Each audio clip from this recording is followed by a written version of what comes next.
Assalamualaikum warahmatullahi wabarakatuh.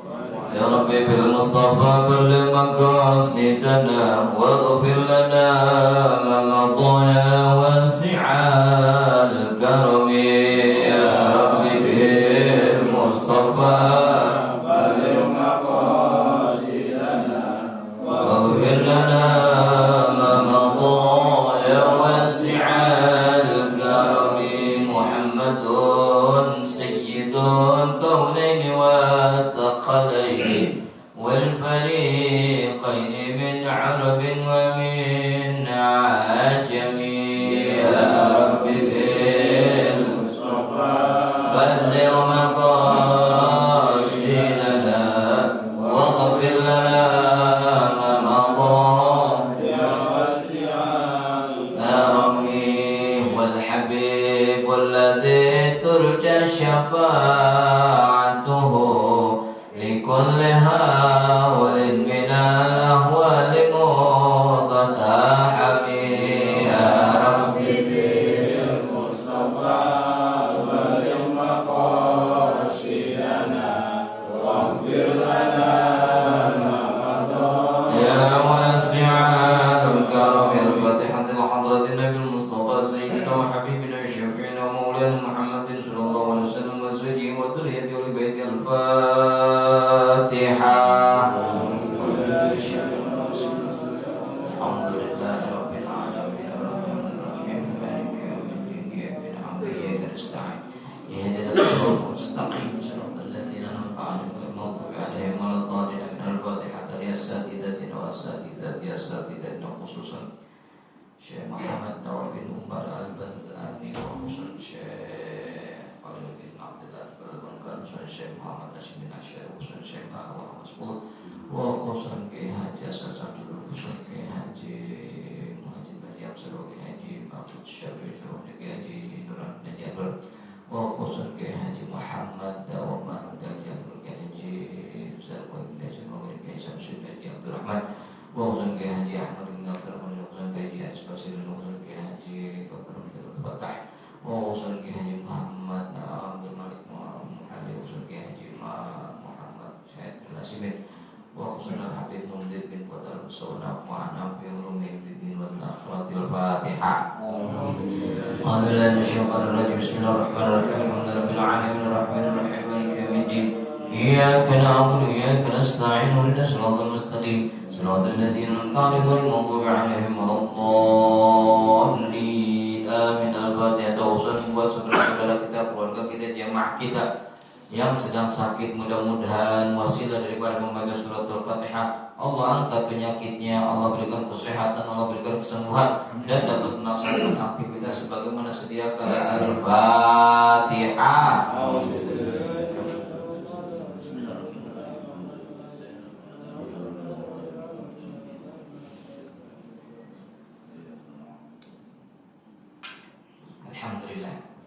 Alhamdulillah, alhamdulillahilladzi arfa'a sifatil kamaliyah. Asyhadu an la ilaha illallah wahdahu la syarika lah. Alladzi khassa man syaa bin 'ibadihi bil ma'afil hikamiyah wa asyhadu anna Muhammadan 'abduhu wa rasuluh. Alladzi khassahu Allah ta'ala bi jami'i kamalatil 'ubudiyyah. Wa sallallahu 'ala sayyidina wa habibina syafi'ina maulana Muhammadin alladzi mala Allah ta'ala qalbahu sallallahu alaihi wasallam min jalalihi al-'ala jalla wa 'ala. Amma ba'd, fa ya ibadallah, usikum wa nafsi bi taqwallah. Faqad fazal muttaqun, faqad fazal 'abidun. Hadratil afadil, para pengurus DKM Mushalah Syariah, bapak-bapak, saudara-saudara sekalian, jamaah Mushalah Syariah yang dimuliakan Allah. Mari kita melanjutkan pembacaan qiraah kitab Nasaih al-Ibad li Syekh Muhammad Nawawi bin Umar bin Arabi al-Bantani al-Jawi.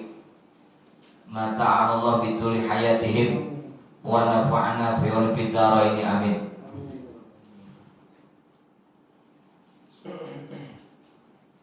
Bulan lalu kita sudah menjelaskan bahwa biang atau pokok itu ada 5 perkara. Yang pertama biangnya obat, yang kedua biangnya adab, yang ketiga biangnya ibadah, yang keempat adalah biangnya angan-angan. Biangnya obat adalah jamu dawain wa huwa ma yutadawa bihi, yaitu di sini dijelaskan bahwa apa sih biangnya obat itu? Qillatul akal, sedikit makan. Orang kalau sedikit makan bakalan sehat insya Allah. Artinya makannya tidak apa itu? Makannya tidak sembrono, makannya terukur. Ya, makannya terukur, enggak kayak orang habis gali sumur, makannya itu bisa sepiring, mau nambah itu disiapin nasinya. Ya. Kemudian biangnya adab itu qillatul kalam, sedikit bicara. Enggak ada omongan kecuali yang penting. Enggak penting enggak diomongin. Ya. Itu biangnya adab. Tadi biangnya obat apa? Sedikit makan. Biangnya adab, sedikit bicara. Jangan ngecaprak baik ya kerjaannya. Kemudian yang ketiga umul ibadah. Apa sih biangnya ibadah? Pokoknya ibadah yaitu qillatuz dzunub, sedikit berbuat dosa atau berupaya menghindari berbuat dosa. Ya. Kenapa? Karena yang namanya perbuatan dosa itu tunfil ibadah, bisa meniadakan atau menyelenyapkan ibadah. Allati hiya ta'zimullah ta'ala, yang mana ibadah itu ta'zimullah adalah mengagungkan Allah Ta'ala. Kemudian yang keempat adalah biangnya al-amani, biangnya angan-angan. Apa sih biang angan-angan? As-sabr, yaitu sabar.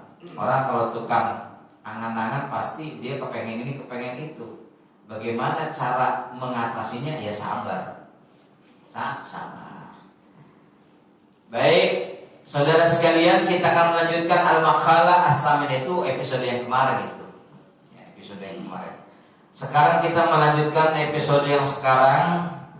Wal maqalatus saminata asyarata, makalah yang ke-18. Qala alaihi salamu, bersabda siapa? Baginda Rasul Nabi kita Muhammad sallallahu alaihi wasallam, arba'atu jawahir, ada 4 macam permata. Bahwasanya bapak-bapak nih, kita nih sebagai manusia ternyata punya permata. Kan? Siapa nih? Siapa itu namanya? Husnul. Kang Husnul. Masya Allah, udah punya bini berapa? Sampai kangen, udah bertahun-tahun baru ketemu lagi nih. Alhamdulillah sehat ya. Ternyata di dalam diri kita ini punya permata. Cuman permatanya bukan sembarang permata. Permata yang kita lihat itu, permata yang zahir, itu boleh jadi memang pasti nilainya mahal. Pasti nilainya mahal, permata zahir.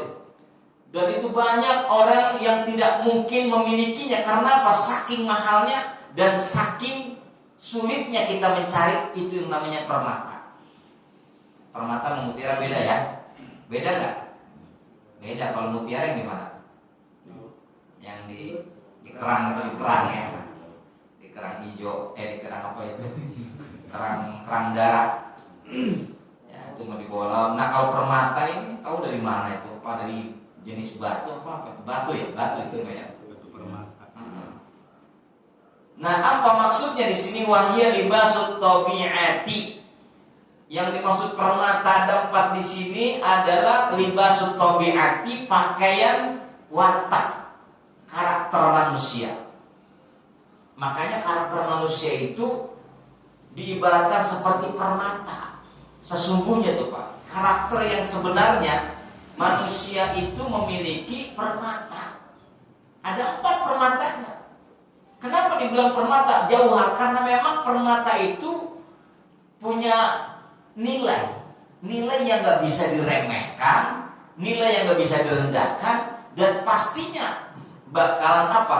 Kita memiliki penilaian yang tinggi kepada yang namanya batu permata. Kalau di film-film itu Pak ya, dulu saya pernah nonton film Jackie Chan tuh ya, Rumble the Bronx judulnya itu. Itu ada bandit ngambil permata, ya kan? Ternyata permatanya itu dimasukin ke kursi rodanya temennya Jackie Chan itu ya. Iya. Ingat zaman dulu ya, zaman dulu. Habis pulang kuliah, pokoknya setiap ada film Jackie Chan pasti nonton. Ada Drunken Master, ya kan? Policy Story. Aduh, udah Jackie Chan. Jadi kalau pas pulang dari bioskop bawaannya pengen berantem aja. Ya, mana nih ada orang pengen selengan, langsung jurus Jackie Chan dulu tuh. Nah,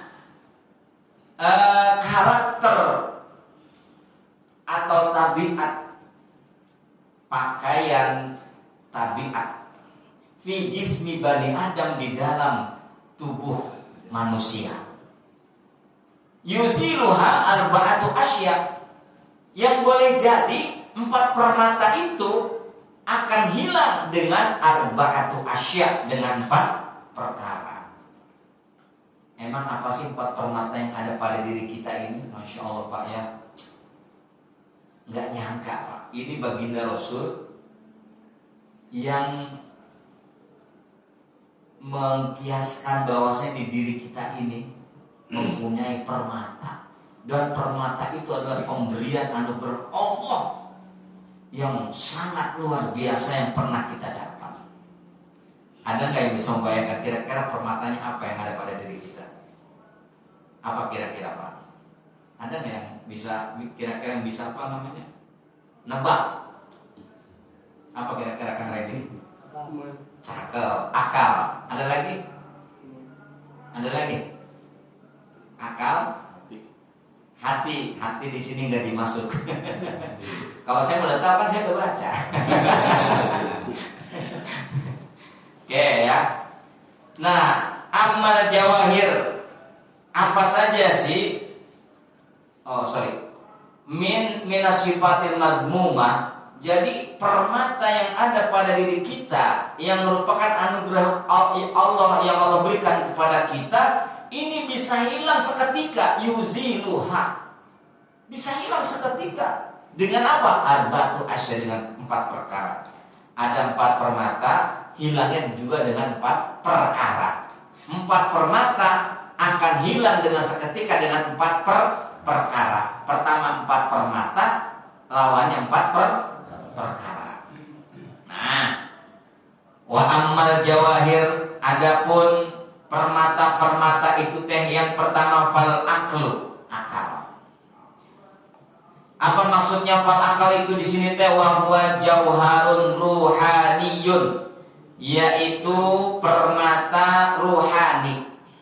Khalaqallahu ta'ala, yang telah Allah ciptakan, muta'alliqan, yang melekat, bibadanil insan, dengan badan manusia, akal. Ya. Makanya dalam surat apa itu Pak ya? Wallahu akhrajakum min butuni ummahatikum la ta'lamuna syai'a wa ja'alakum sam'a wal absar wal afidah la'annakum tashkurun. Allah mengeluarkan hambanya, mengeluarkan kita ini, kalian semua, min butun ummahatikum, dari perut ibu kalian. La ta'lamuna syai'a, kita nggak ngerti apa-apa. Nah, karena kita nggak ngerti apa-apa saat di rahim ibu kita, maka Allah turunkan yang namanya hidayah buat jabang bayi atau buat bayi yang baru beranak, yang baru dilahirkan, dengan hidayah fitri. Apa hidayah fitrinya? Tangisan. Makanya Bapak, ketika Bapak punya anak, punya istri yang baru melahirkan, anak Bapak nggak nangis, pasti apa? Pasti apa? Orang tuanya panik. Waduh, anak saya kagak nangis. Biasanya ada beberapa kemungkinan kalau ada anak lahir nggak nangis, ya naudzubillah min dzalik, boleh jadi telinganya remuk, mulutnya bisu, ya itu di antara itu. Anak saya pertama pernah itu Pak, lahir kagak nangis, waduh, langsung itu gebrak-gebrak, dilakuin, digini-giniin sama bidan, nggak nangis. Pas dimandiin baru kelojotan bocah, wah alhamdulillah nangis. Ya. Nah, yang kedua, yang pertama akal, permata pertama tuh akal yang pastinya melekat dengan badan manusia. Yang kedua, ada yang paham? Ada yang tahu kira-kira yang kedua? Permata. Permata yang kedua adalah ad-din. Apa itu? Agama.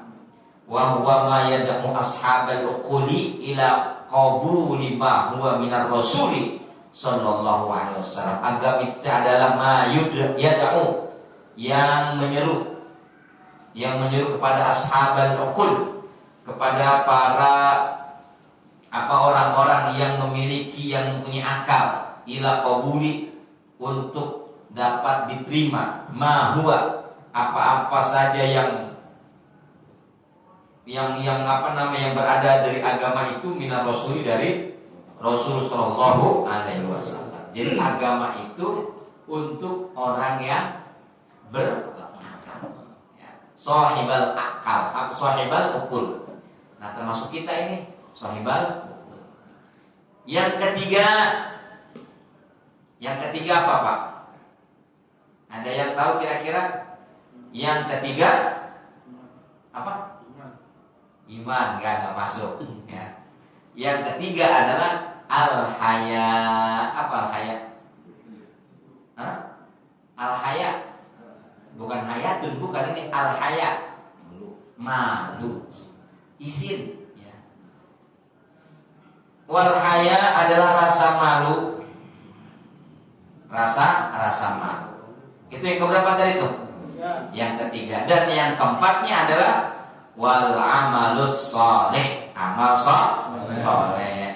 Maksudnya apa amal sholih? Al khalis, amal yang ikhlas. Bapak berbuat apapun ikhlas, berarti itu adalah amal sholih.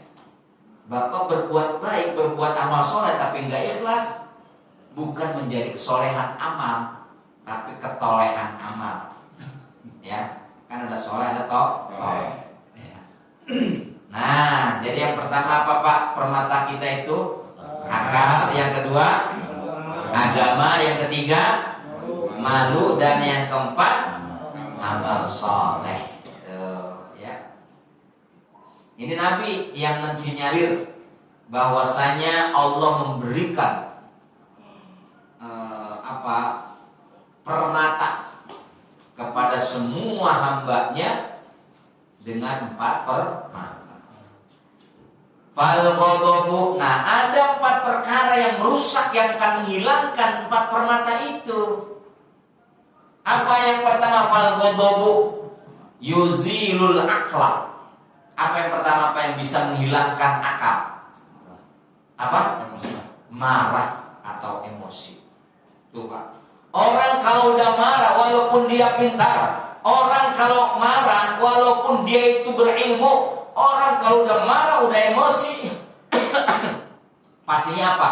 Akalnya nggak bakalan berfungsi. Ayo Pak, benar, akalnya nggak bakalan berfungsi.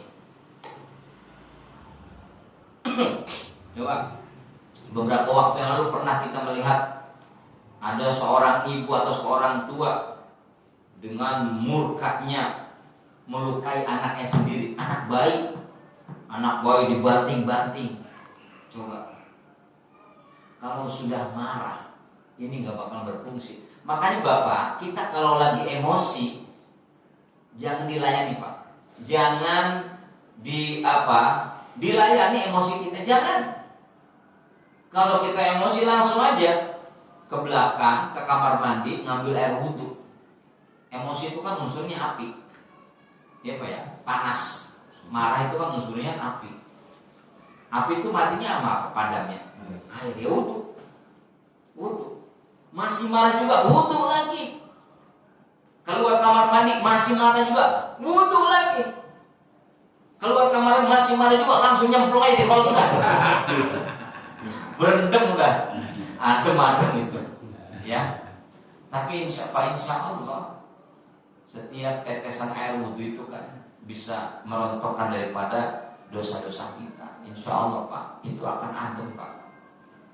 Setelah wudhu perbanyak istighfar. Wahwa nurun fil qalb fal ghadabu, maka adapun marah yuzilul akla, bisa menghilangkan akal.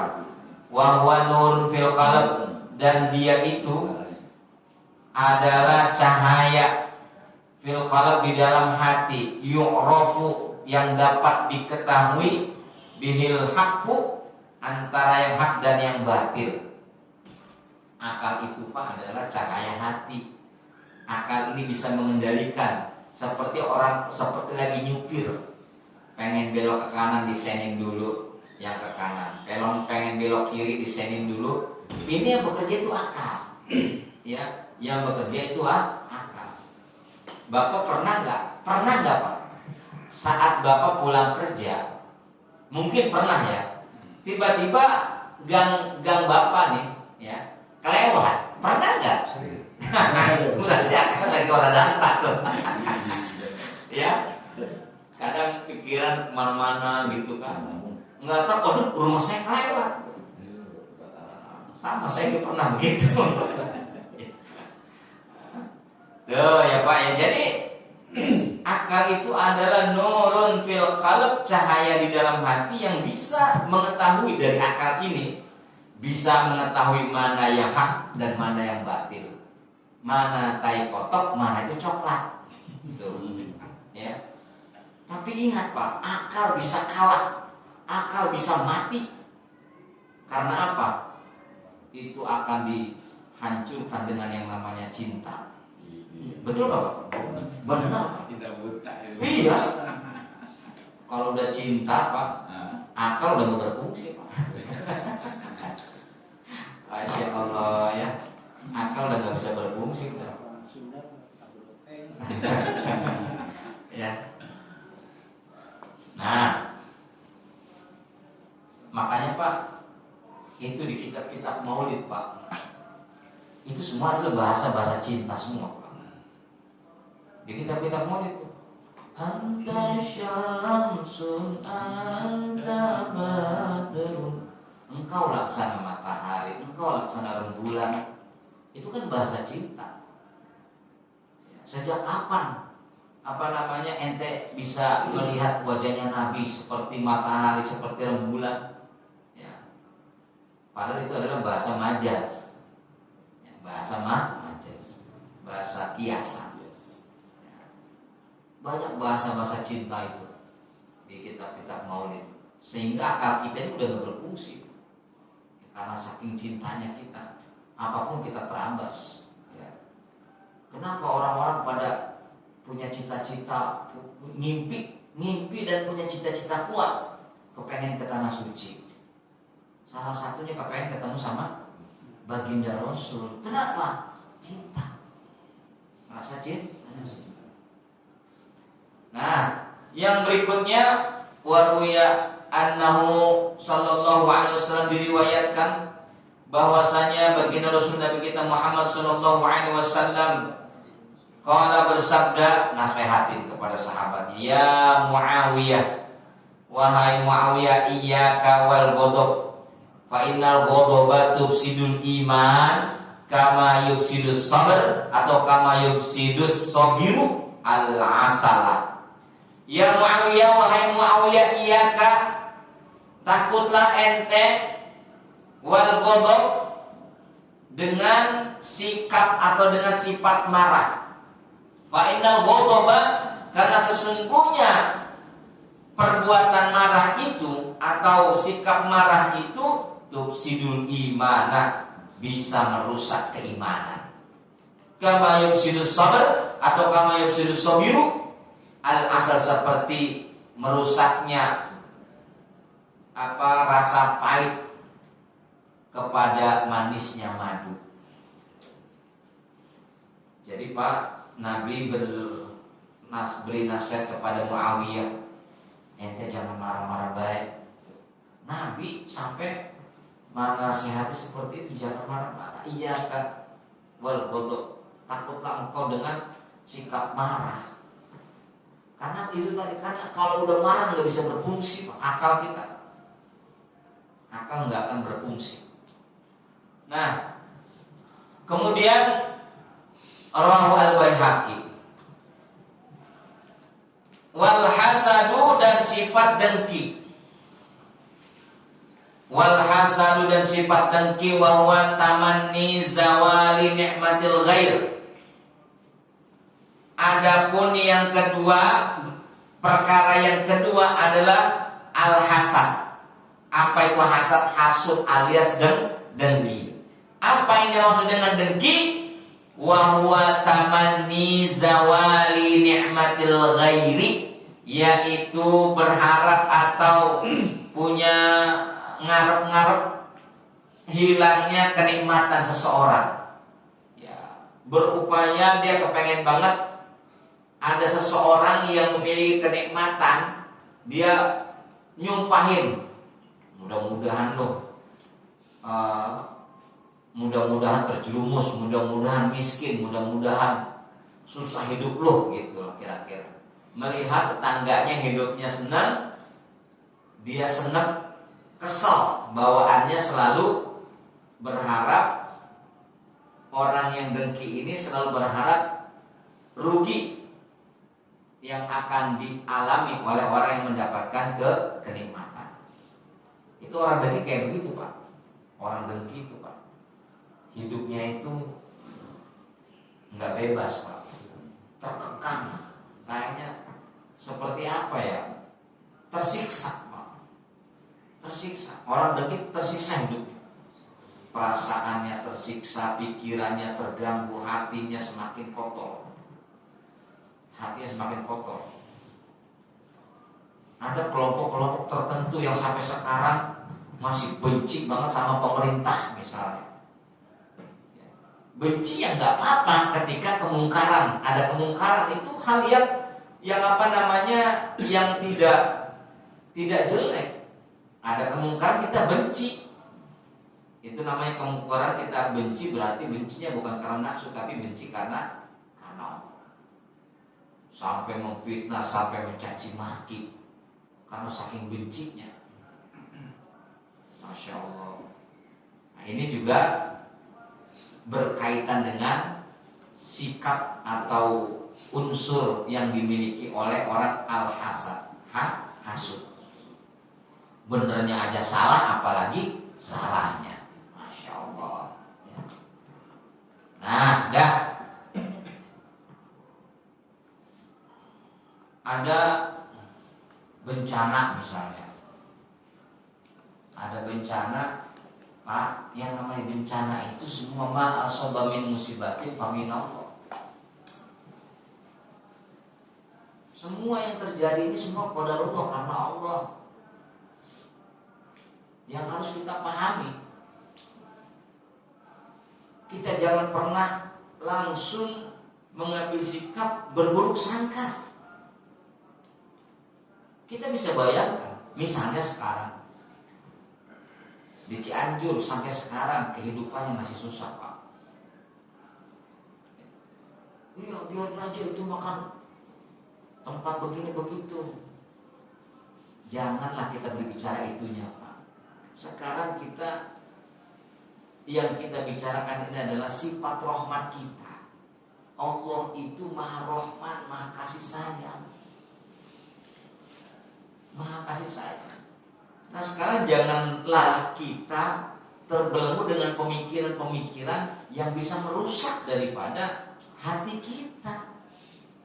Sekarang Bapak bayangkan, ada saudara kita, keluarga kita yang di Cianjur misalnya terkena dampak gempa, kemudian dikait-kaitkan dengan hal-hal yang negatif. Oh itu janji begini. Kira-kira Bapak sedih apa enggak? Itu saudara gua enggak kenapa-napa. Saudara gua enggak pernah melakukan ini, enggak pernah melakukan itu. Dia orangnya taat. Orang di sana juga pesantren banyak yang kena. Nah sekarang esensinya adalah yang namanya kejadian gempa ini sekarang faktor yang kita bicarakan adalah kemanusiaan. Yang kita bicarakan kemanusiaan. Masa kita pengen ngebantu, lu agamanya apa? Ya jangan begitu. Adapun siapapun yang bantu itu kan hak manusia. Siapapun yang mau membantu silakan aja. Kenapa dia mau membantu? Karena ini adalah faktor kemanusiaan. Faktor kemanusiaan. Perkara masalah-masalah yang sifatnya prinsipil, misalnya tempatnya begini, itu bukan urusan kita. Urusan kita sekarang adalah bagaimana bisa menyenangkan hati yang sedang berduka. Seperti itu Pak. Kita doakan kalau seandainya di sana tempat maksiat, emang di sini nggak ada maksiat saya tanya. Emang di Tambun nggak ada maksiat? Ya ada Pak. Nah artinya kita kembalikan semuanya kepada Allah. Dan sekarang tugas kita mendoakan agar saudara-saudara kita di sana diberikan kekuatan lahir batin, dan kita yang ada di sini selalu dilindungi oleh Allah Subhanahu wa Ta'ala. Udah begitu aja. Kalau pengen membantu punya fulus, ya bantu. Kalau nggak punya fulus, pengen ngebantu nggak punya, ya bantu dengan doa. Udah begitu aja udah. Nggak usah macam-macam. Orang dulu aja Aceh itu kan daerah, ya katakanlah pakai syariat Islam dan kena tsunami. Ya kan itu adalah faktor apa? Semuanya qadarullah. Semuanya qadarullah. Jangan menyalahkan segala, menyalahkan itu. Yang punya hak untuk menilai itu, ya kita nggak pantas aja lah untuk menilai itu. Kurang pantas. Hasad, dengki. Kedengkian ini yuziluddin, akan menghilangkan agama. Itu perkara yang kedua yang bisa menghilangkan perkara agama, yaitu dengki. Syariah, agama di sini maksudnya adalah syariatul agama, syariatul din. Ruya annahu, diriwayatkan bahwa sesungguhnya baginda Rasul Nabi kita Muhammad sallallahu alaihi wasallam, iyyakum wal hasad, takutlah engkau dengan kedengkian. Fa'inal hasada, karena sesungguhnya perbuatan hasud itu dengki, yakul hasanati, akan memakan kebaikan. Bapak kebaikan udah banyak. Ini di musola ini sedekah Bapak udah nggak kehitung. Ternyata Kang Nur Khalis punya sedikit aja rasa dengki. Kang Redi mentang-mentang, cuman begitu doang. Mentang-mentang, langsung Pak. Itu sedekah yang udah dikumpul bertahun-tahun, bahkan begitu banyaknya.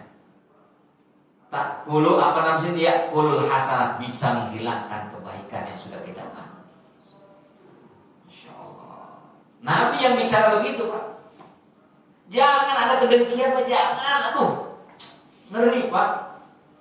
Kebaikan yang sudah Bapak bangun, ketulusan yang sudah Bapak siapkan sejak lama, keikhlasan yang sangat luar biasa yang sejak dulu dibangun, sedikit ada rasa dengki, takul hasanah, hilang kebaikan yang kita bangun.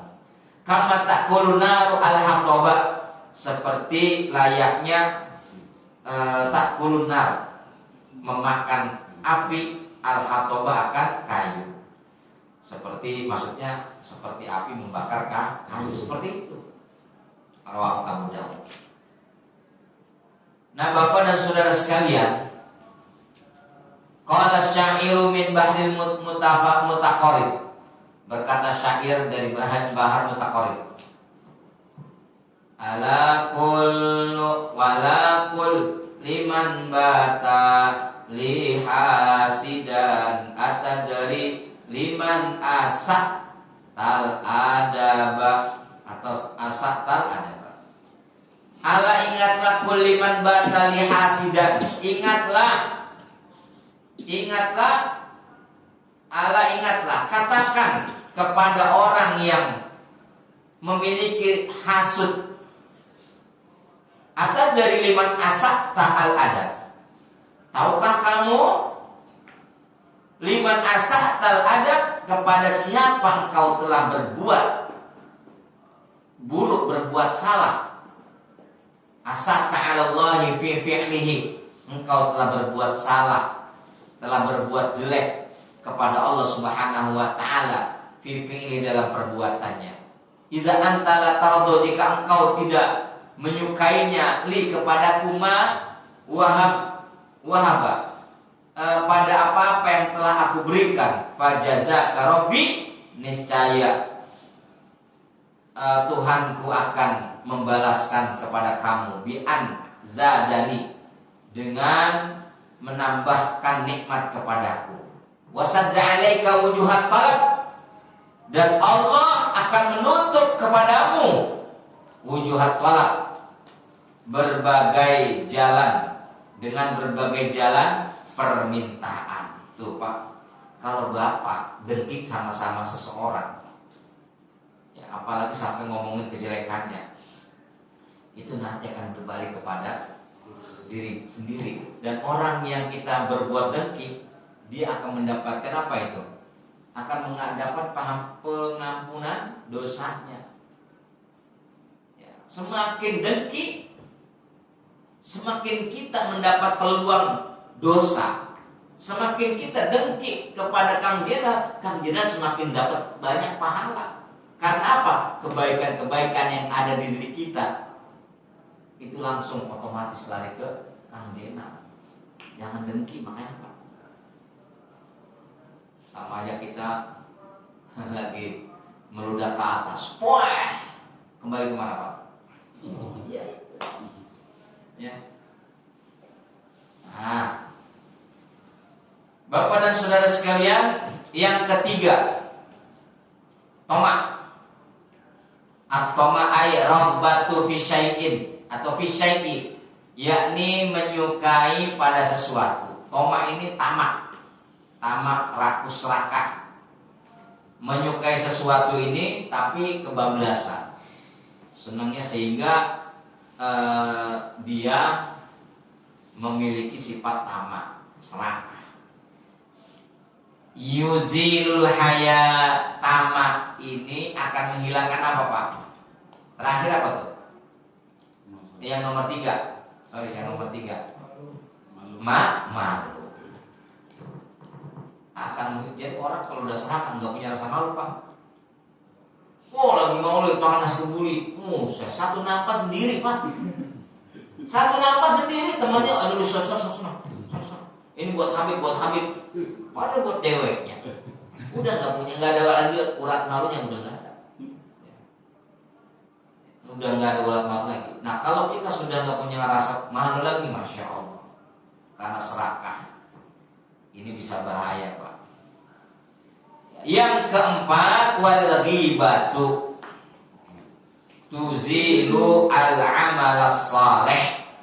Ghibah itu ngegosip, ngomongin kejelekan orang. Lah zaman sekarang bukan ngomongin kejelekan orang, ngomongin seseorang dengan fitnah. Masya Allah, itu lebih sadis lagi Pak. Padahal mau pemilu, mau masih lama 2024, udah ribut Pak. Simpulan begini, simpulan begitu, aduh pusing. Ini yang akan bisa apa Pak? Yang akan bisa menghilangkan amal soleh. Ya Allah, dari mulai Mas Adit sampai terakhir Kang Redi, kita memiliki hubungan yang baik seperti keluarga sendiri. Pas gara-gara pilihnya beda, cakar-cakaran. Ya Allah, padahal kita nggak dapat apa-apa. Masya Allah. Besok udah nggak apa-apa kita pilih yang berbeda, tapi jangan sampai kita terpecah ya Pak ya. Ya terpecah, nggak apa-apa kita milih buah yang berbeda, tapi jangan sampai gara-gara buah berantem, benci satu keluarga Pak, pada merat semua Pak.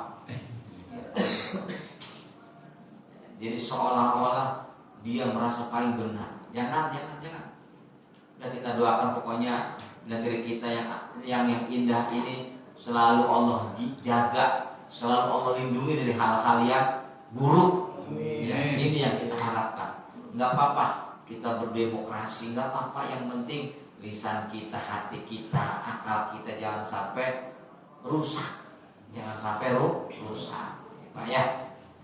Nah, jadi wal ghibatu bi kasril ghini, ghibah itu teh dengan bi kasril ghini, dengan kasrah ghaib, an yadhkura syakhs, menyebutkan seseorang, masa wil insan, pada kejelekan manusia, fi ghibatihi, di dalam gibahnya, menggibahi manusia, wahia fihi, dan kejelekannya pada manusia, wa ilam takun, dan jika ada fihi, pada orang yang digibahi itu, fahya buhtanun, maka dia itu akan melakukan kebohongan. Wa in wajahu biha fahuwa syalmun, dan jika ia berhadapan dengan manusia dengan menyebutkan daripada kejelekannya, bahwa maka dia itu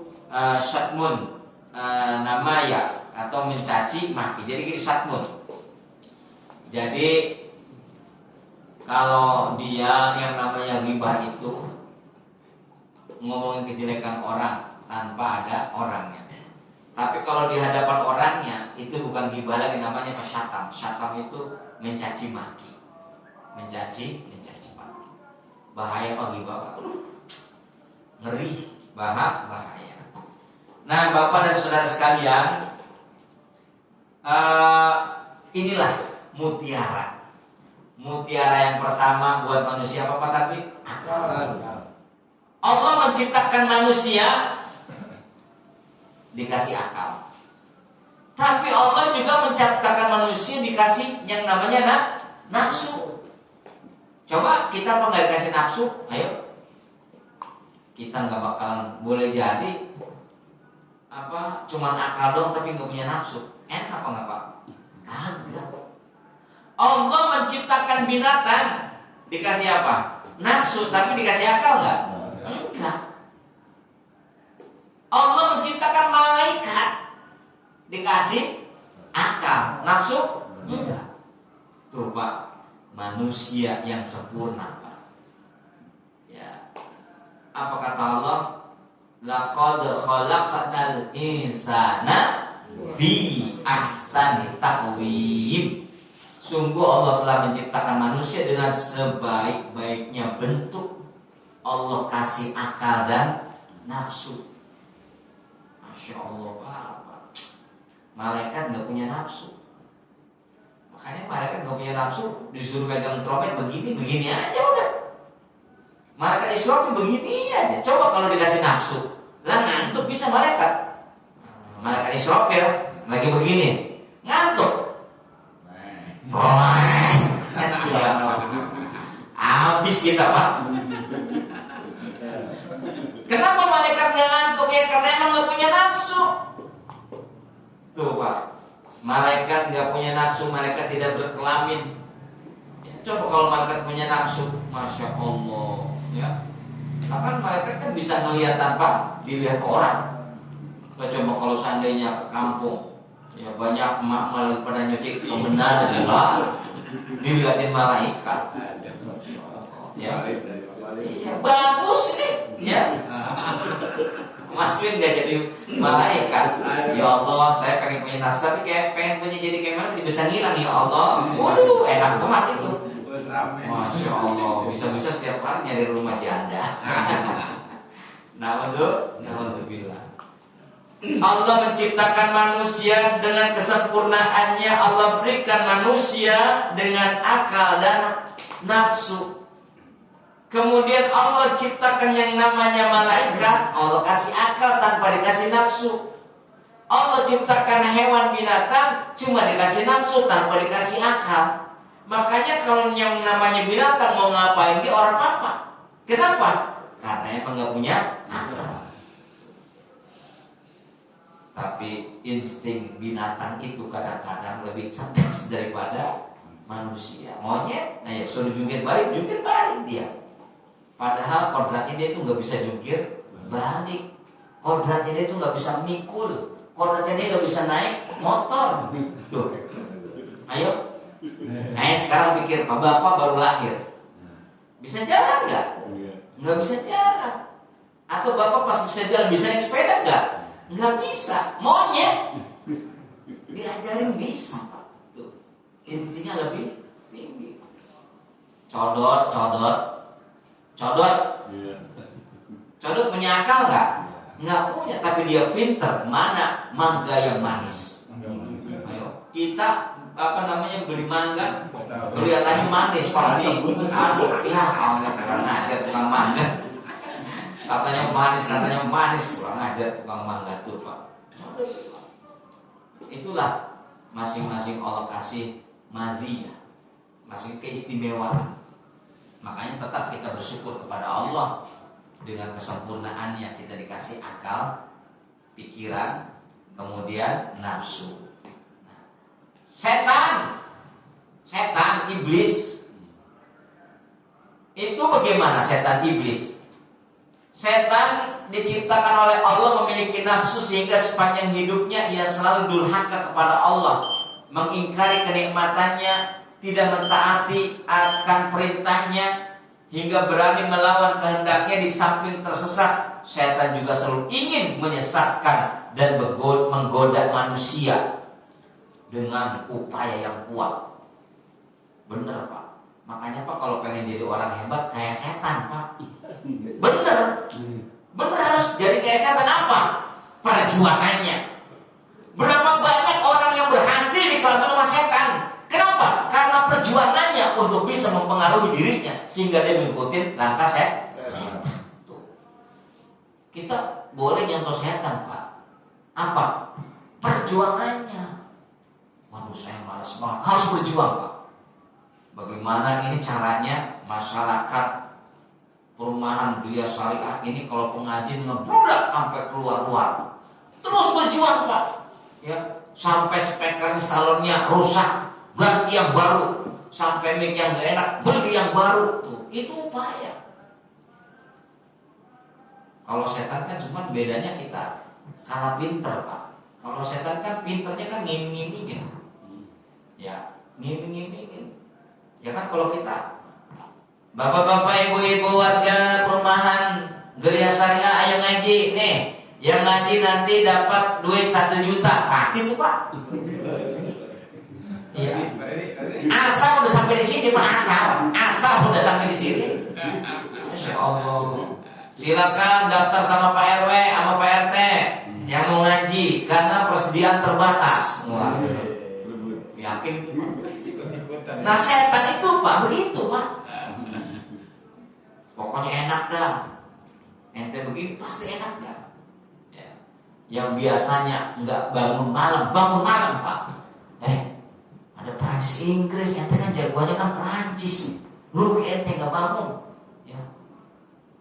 Yang biasa sholat tahajud, jadi kagak sholat tahajud. Udah ente kan setiap hari kan sholat tahajud. Ente nggak ngeliat 1 menit jagoan ente, rugi ente. Tuh, Pak, upaya setan tuh, Pak. Makanya Masya Allah luar biasa Pak setan Pak. Makanya kita patut mencontoh perjuangan setan. Tuh, bener Pak. Bener, kita contoh perjuangannya. Kalau pengen berhasil, jadilah maksudnya, ya itu perjuangannya Pak. Enggak pernah enggak ada pantang menyerah Pak. Makanya hebat banget itu setan. Hebat banget. Makanya kita, ya kalau timbang, apalagi sekarang setan tuh udah banyak yang nganggur Pak. Karena apa? Banyak manusia yang jadi budaknya setan Pak. Dipengaruhi sama budaknya setan. Nah jadi ini Pak, yang kemudian manusia diciptakan Allah memiliki akal dan memiliki nafsu, yaitu syahwat. Jika dari manusia didominasi oleh akal, maka derajatnya boleh jadi akan seperti malaikat. Betul kan? Kalau hidup kita didominasi dengan akal, artinya apa? Akal itu selalu berbicara. Boleh jadi hidup kita seperti layaknya malaikat. Tapi kalau seandainya hidup kita ini selalu didominasi dengan nafsu, berarti apa? Nah, itu apa-apa nafsu. Nah, ini makanya harus kita waspadai. Makanya dalam riwayat dijelaskan Amr bin Ka'ab dan Abu Hurairah bahwasanya mereka berdua menghadap kepada baginda Rasul. Siapakah orang yang paling alim? Tuh, nanya tuh. Menghadap kepada baginda Rasul tuh. Siapa? Amr bin Ka'ab dan Abu Hurairah. Ya, menghadap kepada Nabi, kemudian bertanya, siapakah orang yang paling alim? Jawabnya, orang yang berakal. Jawab Nabi. Siapakah orang yang paling ahli beribadah? Mereka tanya lagi tuh. Kata Nabi, orang yang berakal. Siapakah orang yang paling utama? Kata Nabi menjawab, orang yang berakal. Setiap sesuatu yang mempunyai alat dan alat orang-orang yang beriman adalah akal.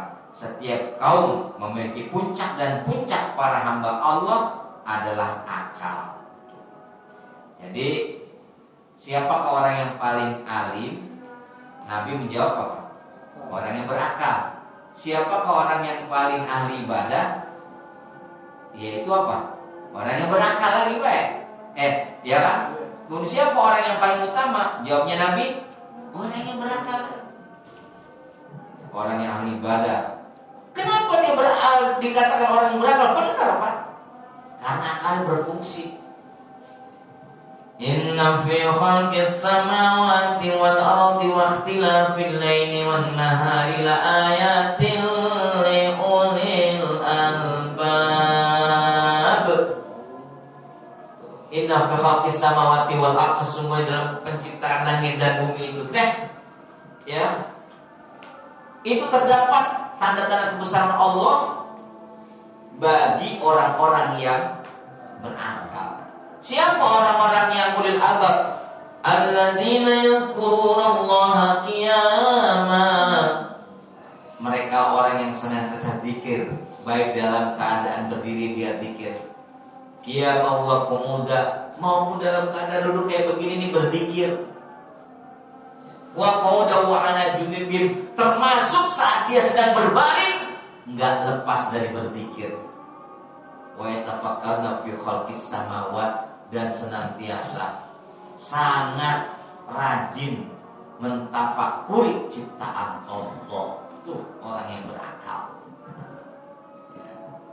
Orang yang berakal dia orang yang ahli ibadah. Orang yang berakal dialah orang yang apa tadi? Yang ahli ibadah. Orang yang berakal adalah orang yang apa? Yang utama. Nah, mudah-mudahan akal ini akan hilang dengan apa tadi? Dengan apa akal? Dengan apa akal hilangnya? Dengan marah. Tuh, nafsu bertentangan, nggak bisa. Bapak melihat bini bapak misalnya ngeselin, katakanlah dalam tanda kutip, baru kemarin dikasih uang belanja, sekarang udah minta lagi. Pak, uang belanja habis. Kaget bapak. Waduh, kok habis nih? Biasanya bapak kasih 500.000 ya untuk 1 bulan. 500.000 buat 1 bulan ya. Dikasih apa itu? Iya, uang bapak masih awet, sampai sekarang belum saya pakai. Ya, kebetulan istrinya pintar, ya udah kalau begitu pakai aja yang ada. Besok udah nggak usah 500.000 Pak. Berapa dong? 30.000 aja. Setahun nggak bakalan habis. Emang kapan? Saya bikin kalender. Saat itu bapak merasa kesel sama istri bapak.